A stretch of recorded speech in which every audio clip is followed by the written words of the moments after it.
Hello friends, कैसे हैं आप सब। या देवी सर्वभूतेषु विद्यारूपेण संस्थिता नमस्तस्यै नमस्तस्यै नमस्तस्यै नमो नमः। दोस्तों, आपका हमारे चैनल पर स्वागत है। Class 9 exercise 9.3 circle question number 6 है दोस्तों। ABCD is a cyclic quadrilateral whose diagonals intersect at a point E if angle DBC is 70 degree and angle BAC is 30 degree. Find angle BCD. Further, if AB is equal to BC, find angle ECD. ABCD एक चक्रीय चतुर्भुज है। S जिसके विकर्ण E पर प्रतिच्छेद करते हैं। यदि एंगल DBC 70 डिग्री और एंगल BAC 30 डिग्री हो, एंगल BCD ज्ञात कीजिए। और पुनः यदि AB बराबर BC हो, एंगल ECD ज्ञात कीजिए। पहले हम चक्रीय चतुर्भुज बनाते हैं। हमारे पास ये चक्रीय चतुर्भुज बन गई। इनके नेमिंग लिख लेते हैं A, B, C और ये D।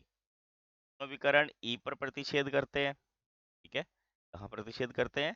E पर। अब इन्होंने हमें एंगल कौन कौन से बोले हैं? एक देखिए DBC, ठीक है ना, कौन सा बोला है? DBC, इस वन, इसको मैं एंगल 1 दे देता हूँ। एंगल अगर 1 दूंगा तो मुझे ज़्यादा इजी रहता है बच्चों, आप इसको भी अभी देख पाओगे। और angle BAC this one, angle 2, मैं यहाँ पे एंगल 2 लिख देता हूँ 30 डिग्री। ठीक है, अब आप क्या ध्यान करेंगे कि जो BAC है, ये वाला एंगल 2, ये BDC के बराबर होगा, BDC के, क्योंकि एक ही वृत्तखंड पर बने कोण समान होते हैं। ठीक है, angle 2 angle 3 is equal to 30 degree angles on a same segment. कैसे लिखते हैं इसको? एंगल्स अ सेम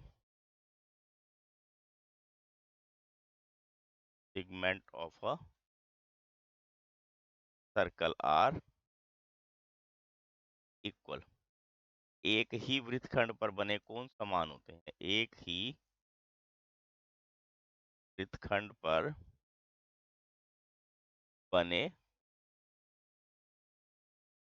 मतलब यहाँ कारण भी आपको साथ साथ पता लग गया।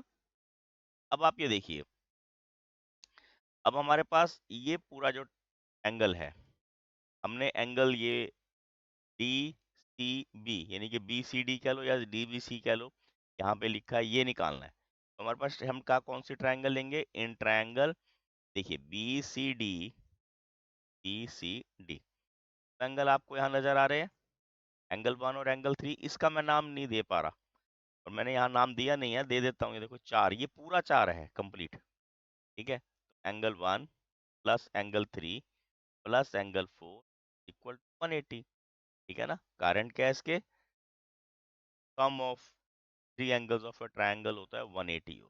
ठीक है ना, त्रिभुज के तीनों का जोड़ 180 होता है। एंगल 1 70 का है, एंगल 3 हमने यहाँ 30 का फाइंड आउट किया है, एंगल 4 फाइंड आउट करना है। देखिए इन दोनों को प्लस कर देंगे और जब हम एंगल 4 फाइंड आउट करना चाहेंगे बच्चों, तो हमारे पास क्या आ जाएगा? 180 minus 100 that is equal to 80 degree. हमारे पास ये C कितने डिग्री का आ गया? 80 डिग्री का। ठीक है, अब इन्होंने दूसरी बात देखी, यहाँ पे एक और बोली थी। इन्होंने कहा था AB is equal to BC। अब अगर AB और BC बराबर होंगे, क्या हो जाएगा? बराबर हो जाओगे, सामने के कोण बराबर होते हैं। ठीक है ना, यहाँ बोला है इन्होंने AB is equal to BC, ये गिवन है। ठीक है, तो अब देखिए AB के सामने ये दो आ गया नंबर, इसको मैं यहाँ 5 नंबर देता हूँ। आप ध्यान से देखना 5 नंबर किसको। ठीक है, एंगल 2 5, ठीक है ना, बराबर हो जाएंगे। एंगल 2 30 का था तो 5 भी 30 का होगा, कारण बराबर होंगे। सामने के कोण बराबर होते, ठीक है ना। Angles opposite to the equal sides are equal, ठीक है। अब हमें यहाँ देखिए,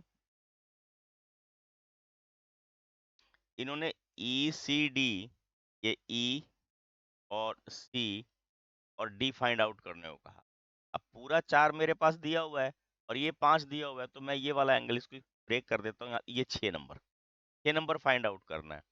एंगल 4 इज इक्वल टू क्या आ जाएगा, 5 plus 6। Angle 4, angle 5 plus angle 6। अब एंगल 4 मैंने 80 का फाइंड आउट किया था, ठीक। एंगल 5 30 का है, एंगल 6 मुझे फाइंड आउट करके दिखाना है। क्या हो जाएगा, 80 माइनस 30, दैट इज, ठीक है। अगर आप अब यहाँ नाम लिख के इसको बताना चाहो, आप वैसे भी लिख सकते हो। एंगल्स इन्होंने पूछे हैं, आप वो एंगल यहाँ पर मेंशन कर सकते हैं, ठीक है। नहीं तो मैंने आपको ये देखिए, ये एंगल 6, ये 50 डिग्री, एक तो ये आंसर हो गया, ठीक है। एक एंगल 4 का था, ये 80 डिग्री, एक ये आंसर है। और यहाँ पर ये एंगल 3 जो है 30 डिग्री, ठीक है। ये हमारे पास नंबर 6 यहाँ पर दो कंप्लीट हो जाता है। Please like, share, and subscribe my channel. Thank you. Have a nice day.